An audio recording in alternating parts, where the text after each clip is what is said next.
ஆமாங்க. நம்ம ஒரு தடவ உண்மையா ஒருத்தவங்கள லவ் பண்ணிட்டோம்னு வச்சுக்கோங்களேன், அவங்கள தவிர வேறு யார்கிட்டயும் அதே மாரி பேச தோணாது.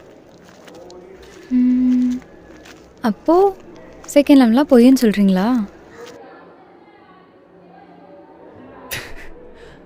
செகண்ட் லவ்ன்றது ஒரு மேஜிக்குங்க. மேஜிக்கா? ஆமா. மேஜிக்ன்றது என்னது? நடக்கவே முடியாத ஒண்ண ஃபீல் பண்றது தானே மேஜிக். அதே மாரி தாங்க. ஃபர்ஸ்ட் லவ்ல செம்மையா ஒரு அடி வாங்கி, அதுக்கப்புறம் ச்சே! லவ்வே செட் ஆகாதுடா அப்படின்னு சொல்லிட்டு நிக்கிற டைம்ல, இழந்த மொத்த லவ்வையும், ஹோப்பையும் ஒருத்தவங்க திரும்ப ஃபீல் பண்ண வைக்கிறாங்கன்னா, அது மேஜிக் தானே.